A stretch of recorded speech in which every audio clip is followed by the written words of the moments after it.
got will, got fight, got pride, got reason. If you wanna go eat, then you know I'm gon' feed 'em. If you're coming for me, hope you're ready for a demon.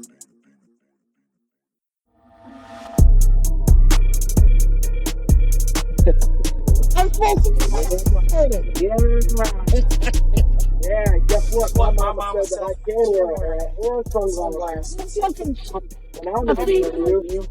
Fuck that shit, Colorado State coach. Look at me wearing the hat. And you know what? I'm gonna turn it for twice more. Just respectful to Colorado State. all right. Hey. Yeah. Welcome to another episode of Brothers Two Brothers talking about Notre Dame football. And we're joined by family. That's Broick Dad. Draven's in the house. Yeah, Broick. We just got done watching. This is a post-game show. We're not doing it live because we don't want to pay. We don't think we should have to pay to do a live show, so we're not paying. But it's just it's still a post-game show. And Notre Dame, do we even know what the score was? 42-17 or something like that? 41-17? 41-17? I know. See, the thing is when you start drinking, you lose track of the score. Oh, by the way, this is what Bruce brought this. This is the special Notre Dame edition of Guinness Drop Stout. Where's Joe Montana when you need him? Oh, yeah. Just he was like, you know what's good about Guinness? It's got break down the cap, caloric intake, and all that. You don't get that out of beer very much. All you get is a government warning saying while you're driving or being pregnant. You know, not here. You get all the like glucose. What is that? Calorie content. Can you say that word again? Look at it. That's nice. I've been taking my headphones off because I could not hear. There's so many sounds going on. You got the TV in the background. You can't mute that bitch. I just want to put out one more time here, you young folks, do beer and tailgating, and you want a shotgun of beer and make your press girl. Yes. Yeah. Just don't swallow the nitro tab. Totally good. Do not swallow the nitro tab, though. You'll feel that tomorrow. Anyways, Notre Dame 41-17 over the Central Michigan Chippewas. This one was kind of disappointing in the start. Notre Dame's defense was playing terrible. Now we were down a few players. JT Bertrand, DJ Brown were gone. They were out, and I think Jack Kaiser got hurt during the game. So a lot of our secondary was hurt and on the bench, and we gave up a few touchdowns, few big yard plays, and Draven, since you haven't been on the show yet, what this is the first Notre Dame game that you watched? What'd you see? Well, like you said, Notre Dame defense was pretty lacking in the beginning.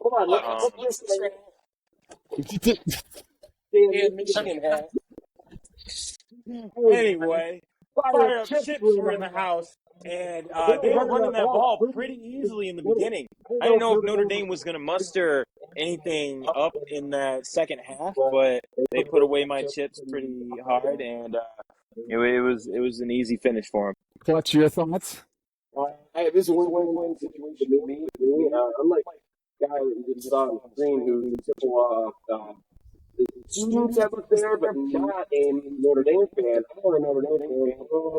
Also an ex-student, an alumni of Chippewa Nation, and it was a win for me, but I won it. And I thought the defense was sitting at home watching Morrison never play with the third quarter. Now, Bruce, you've been watching Notre Dame football since the 20s, 30s, 40s, what? 54.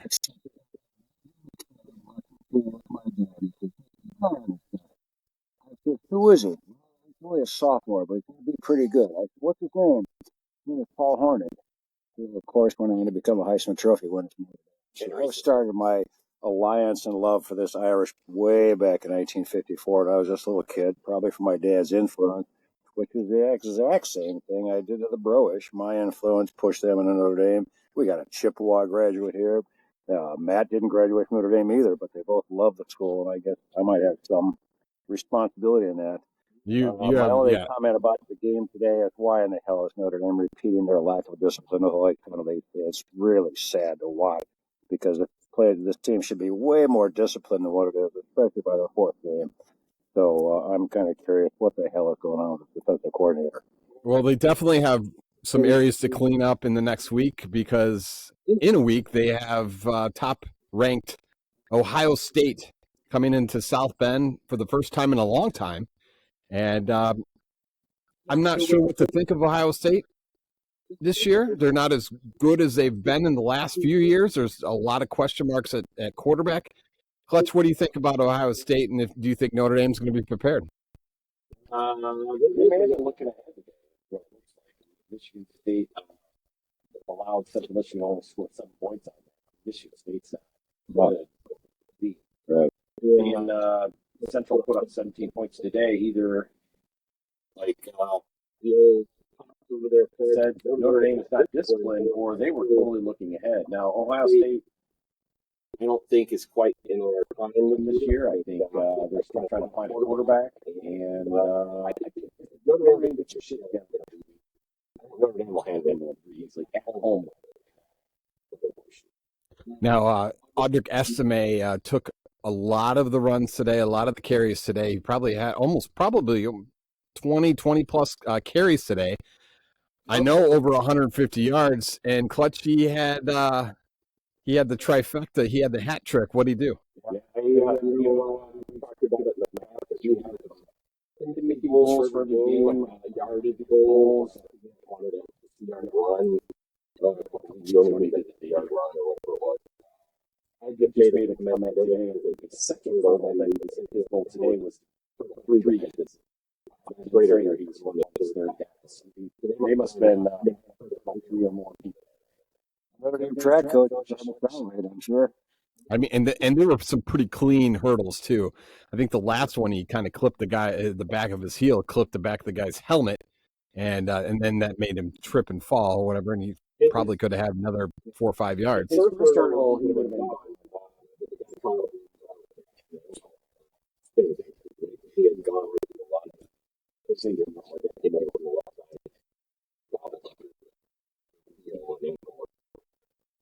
otherwise, he probably could have 40 yards down. And then he had that other run tonight. That was 60 yards. Now, Sam Hartman did get, he didn't really get pressured today, but he got taken down right at the leg, and they kind of twisted his, I don't know if it was ankle or what, I mean. Definitely not lead the FBS in touchdown passes. Yeah, I don't know how many touchdown passes, but I heard that at the end of the game. He leads the FBS in touchdown passes.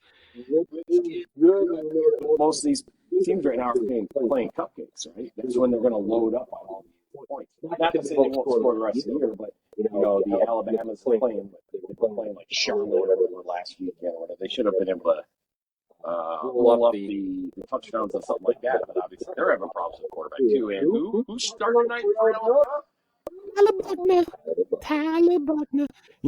I just heard, and maybe it was an article I read this week about stockpiling quarterbacks.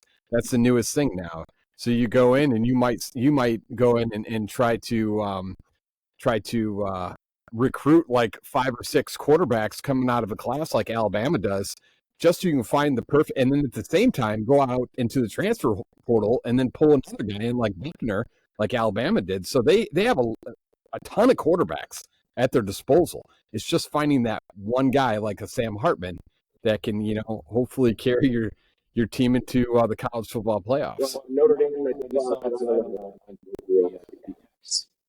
that they have 2 guys that are looking at we're going to probably make state here. We're going to go to Notre Dame.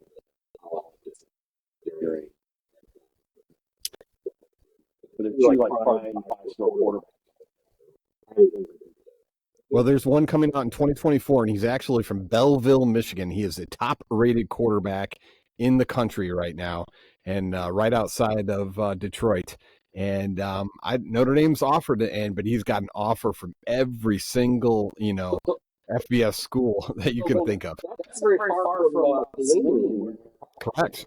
He's almost right next door to where Carr is. I don't know if Belleville.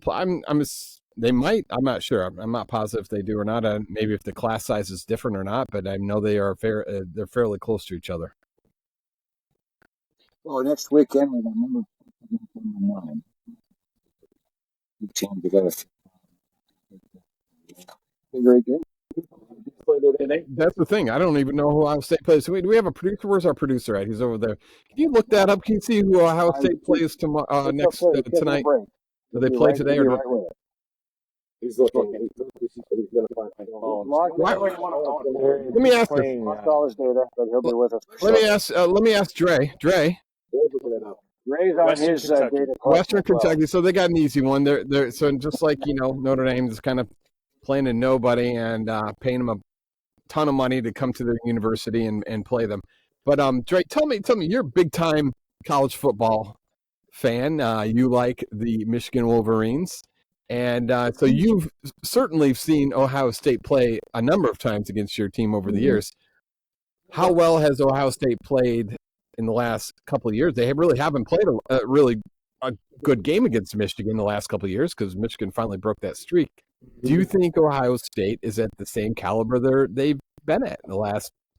I think they're finally hitting their lull. I think Ohio State has always had a great wide receiver class. And they've always been blessed with good special team players. But I think finally, they're going to be in their hiccup because the quarterback that is currently running Ohio State does not look confident. He does not look strongly where he can make the decisive decisions as you've seen with Stroud, Justin Fields, and previous Ohio State quarterbacks. I think we're going to start seeing the downfall to where other teams that are in the Big Ten are going to start to probably take Ohio State out more regularly than we've seen in the past years. I know one team in the Big Ten that I like so far, and that's Maryland with what's his name? Yeah, Maryland. Maryland has the brother. No, Maryland. Who's the Miami quarterback? Who's the Miami quarterback? Miami Dolphins quarterback. His brother is the quarterback at Maryland, and he threw a ton of touchdown passes on it was last night. I think it was last night they were playing, and he was throwing a ton of touchdown passes. He threw like 4 touchdown passes. They were leading like 28-0 in the half. It's interesting. So I think the Big Ten, it'll fluctuate a little bit here and there, but I'm telling you right now, the key focus for most college football teams is quarterback. Yep. Quarterback, and then get those elite receivers and running backs like an Audric Estime. And another great thing I saw today watching the Notre Dame game is that we saw a couple receivers actually get some big time catches. Tobias Merriweather, even though he had a nice catch last week, he had that huge touchdown run today, or actually catch and run in the first quarter, and then Chris Tyree had another great catch. Yeah. He actually, he didn't get timid on his feet and took off and got that touchdown. So, what do you think are the weak points Notre Dame has coming into this Ohio State game? Anyone? Consistency. Some discipline. Yeah, just consistency. They look solid in the quarterback. Play. It's not their own line, right? Their own line is doing great. I mean, I know that Hartman has a ton of time in the pocket. I read somewhere where maybe the O-line is peaked too soon. I don't know if you can peak too soon as an O-line, but I would say that there's success that they were looking to do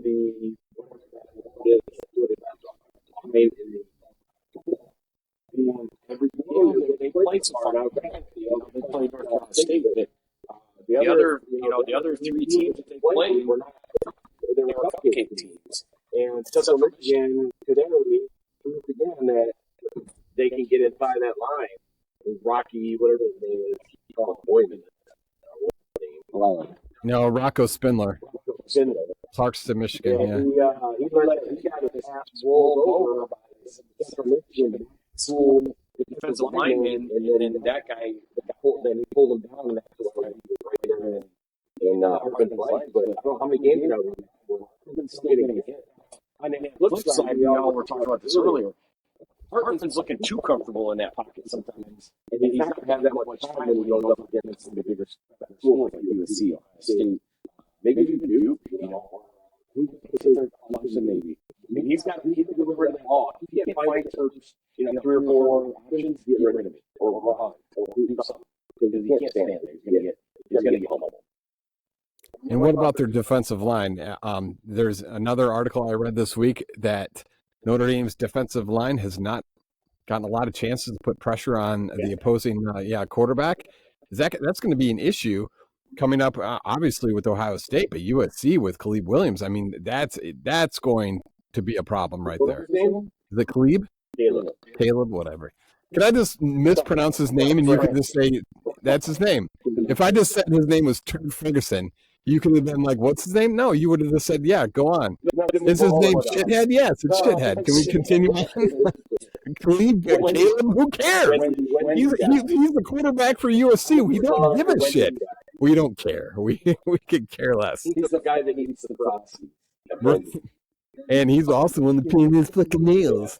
Yeah, anyways, I just want to take this time to thank everyone.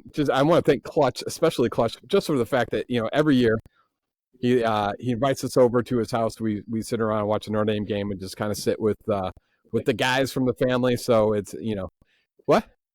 I just thought of something that we can't do in this episode. We can't do the Alexa. I thought about that like 5 minutes ago. But no, so anyways, it's just nice to be able to sit around and have a few beers and talk Notre Dame football or watch Notre Dame football and to have Bruce here and Clutch and Draven and Jared. That's Zach. Yeah, that's Zach's cooler name. Shazam. And I want to give a little shout out to the producer. His fiance made some delicious brownies. Right there. Funny brownies. Funny brownies. They go good with salt. Good with salt. Promoted by Montana. They are made with a special chocolate, right, Jared?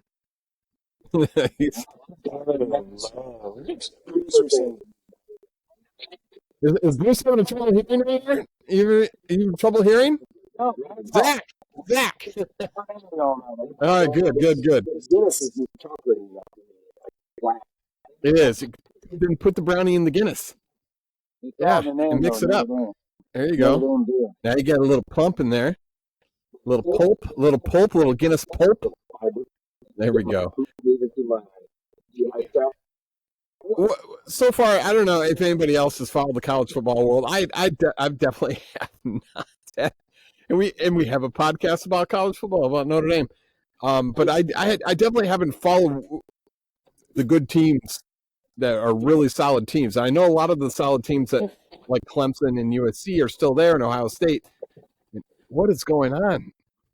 How many brownies did you add? One full. This might make me ill just watching drinking. Jeez.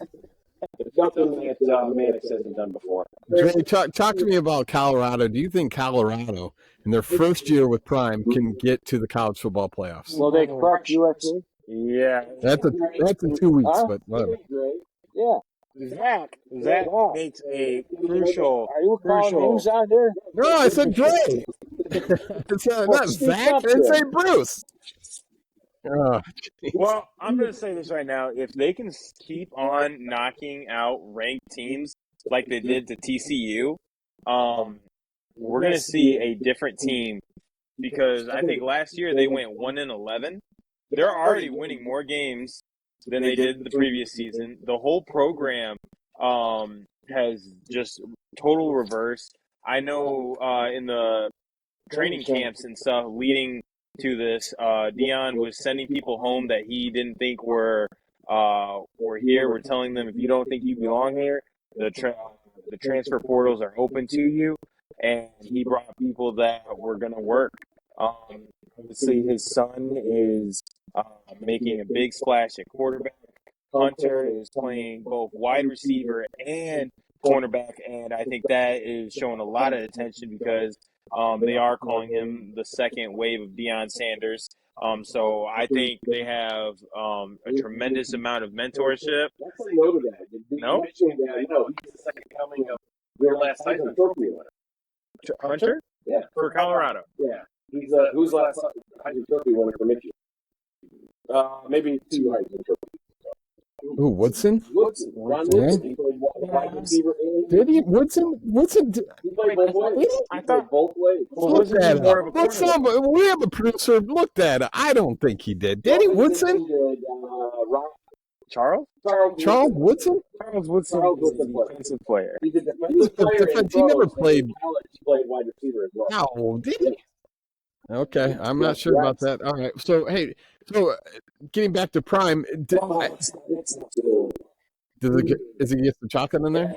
Little floaties? And safety. Yeah.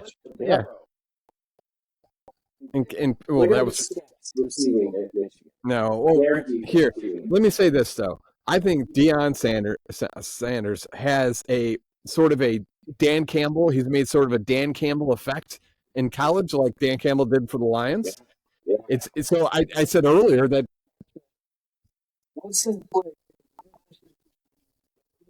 Yep.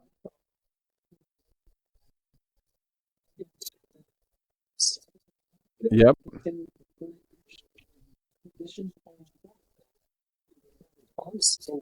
Wide receiver. Son of a bitch. Wow. God. It's not even in his You know what that means? You know what that means? I am shocked. You know what that means? That means Clutch is more of a Michigan fan than I ever thought. And he's singing "Hail to the Victors," baby. I would have never known that. I don't care about Michigan. Bruce, do you care? Zach, do you care about Michigan? No. Fuck no. Let me ask something. Name the 3 teams you hate the most that just make you like your kidney stones like grow in your kidney. Michigan, LSU, and Michigan. LSU. What about USC? Therefore, Two Michigans. Okay, let me ask you this. Let me rephrase your question. Name your 3 schools that you hate the most before Brian Kelly went to LSU. Yeah, come on. Yeah, that's Michigan, USC, and Michigan. Whatever. Yeah, Michigan's not a fan. The rival between Notre Dame and Michigan is like I would say almost on the same level as Ohio State. The games were intense with Notre Dame and Michigan. They're always intense, but they don't get the credit for that. I don't think it would be as bad if Notre Dame was this close and Michigan fans were like so dickish because of their rivalry with Ohio State. So then they take that dickishness fanship, if that's the right thing, and just push it out there. They could be playing in the Helen Keller School of the Blind, and they would run the score up 100 to 100 points, and then yell at the other team as they were leaving the field. I mean, that's how they are. And so everyone hates it. They didn't appreciate it. Could you just stop checking? Was that a phrase they used? What'd you say? Dicknish? Dicknish. I'm assuming that's a word. I'm assuming Michigan that's a word. I just want to say that we're not I had a gonna beer. like that. Where'd it go? It does extend that from Ohio State fans. No, you're exactly right. My boss used to have you have done brand and Dicknish is not a word. Dicknish is not a word officially. Brownies are disappearing like coin the season like Wow. I mean, people are getting up from their seats from the show to get these brownies. That's how good they are. That's how good these brownies are. So is the fiance of my nephew Jared, and she made some delicious. Is it Giaderi? I can't even say it. Guinness brownies. I know, real good chocolate brownies. What's your wife's name? My wife's made it Martorano? Martorano chocolate. Yeah. There we go, Martorano chocolate. Sweet and sexy. right. So, hey, Notre Dame's got Ohio State next week. It's a prime time game, 7:30 Not kickoff. prime time as in Dion, but prime No, time. prime time, nighttime, nighttime TV. Consider the game of the season before the season started. Now the season's here. We got two undefeated teams meeting up. It could be the game of the season. College game is more likely to be here, I'm guessing. Yep. I'd have to say, yeah. Coming to both schools. Well, I mean, and look at this. You have Marcus Freeman, who obviously used to play for Ohio State, and so he's obviously upset over last year's outcome and what happened, and I think he wants to take it to the house with Ohio State at Notre Dame Stadium, 7:30 with the lights on. I don't think there could be a better feeling for Marcus Freeman at the end of next week, at the end of next Saturday, when having a win, a big win against Ohio State and his alma mater. I mean, and that'll and hopefully that'll just keep the trajectory going for Notre Dame, and hopefully we just keep winning games. A lot of people say that we're going to be a 10-2 team. I don't know. I'm still kind of out there. I'm not sure what they're going to do. I really don't. Until we play Ohio State, I don't know for sure what the hell this team's about yet. Just by watching today's game, I know that Central Michigan's not that great, but again, like, we had a difficult time with penalties. We had a difficult time defending, and I just hopefully next week we don't have those same issues. I just say that's all coachable. What I want to see in the all these games have been won. Even today's game was a little close at halftime, but even all of us were sitting there thinking, they're going to pull this away. And they did. I mean, not as much as they did in the previous game. And because of who? Audric Estime is freaking how many hurdles he had? Well, Hartman threw a couple of big bugs in there. No, he did, and he had something that they were early going for the home run. I think this is a weird schedule for Notre Dame. They've got three. I still think North Carolina tough should have been schedule. cupcake. But all cupcake kind of games going in, 4 games that were kind of easy, and I think they're complacent. And I'm hoping that doesn't hurt them next weekend. But they're going to get pressure. They're going to go against some studs next week. Well, we get JD Bertrand. Excuse me. If we get JD Bertrand back, which we should, he's in concussion protocol, so he should be back by next week. And he's our team leader on defense, and should be able to solidify our defense a little bit, get DJ Brown back, and we should be fine. Let's make some predictions right now. Clutch, why don't you start it off? Predictions, Ohio State next week, Notre Dame Stadium, prime time. What do you think? I'm going to say 31-24. 31-24. And what do you think? They're going to run the ball, pass the ball more? What is it going to be even? Steven, what do you think? I think they're going to try to establish the run right up the back, and then they'll try to throw they normally do. It's going to be a try. I think this team is going to be wrong. I mean, it may go down to stay healthy. I don't know where the other 4 running backs were tonight, though. I didn't see them at all, but we were watching them closely. All right. Your score again, what was it? Me? Prediction? Oh, yeah, you. I said you. It said 31-24. 31-24. Okay, Dre, quickly, what's your prediction, Dre? My prediction is I think it is going to be I think it's going to be close. I'm going to go with a 28-22-ish. It's going to be real close. I think Notre Dame wins it. Do you care?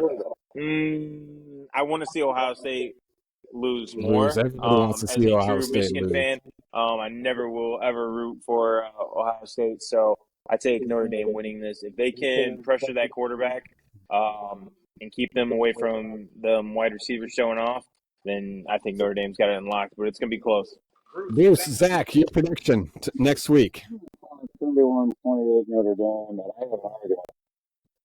And my argument is this. We're going to all of us sit around here and say, okay, Notre Dame might possibly just be strong enough to beat Ohio State. If that's true, this team should only be a one-loss team, and that's USC. And I'm not sure they're going to lose to USC, but I'll guarantee almost they're not going to lose to Clemson because Clemson is shit. Yep. So when they talk about 10-2 and 9-3, I just think it's a one-loss team at USC. Worst case scenario, if they are strong enough to take out the number 16, and we're all predicting it might squeak by. If that's the case, they'll slip into the top 6 or 5, and I think that'll give them a strong argument against USC, and definitely no more losses against the rest of their opponents at that level if they play at that level, and that requires a mistake through game. But the problem with USC is that they don't quarterback. Notre Dame's never done good with quarterback. That's why they lost those games with Navy back in the day. They can't handle that quarterback. I don't know what the deal is. They can put on, what do they call those? QB spot. Do that. But you have the scrambling quarterback too, because he's a big dude. And they're ranked now, and Louisville's so good too. So don't sleep on them two. But Matt and I did pick them to be 3-season 11-1. All right, I'm coming down right now with the prediction at 27-24. It's a field goal. Spencer Strader for Notre Dame. The transfer from South Florida is going to kick a field goal and win it for Notre Dame. That's what I think is going to happen. Notre Dame wins, and they're going to get a huge boost in the rankings. I hope so. Well, next week, we'll see what happens. Guys, thanks so much for watching another episode of Brothers, Two Brothers, talking Notre Dame football. We're fans this week. I appreciate you all. Thanks so much. Join us next week, and hopefully we got – yeah. Yeah, you want a prediction? You want to throw a prediction in there, Jared? Oh!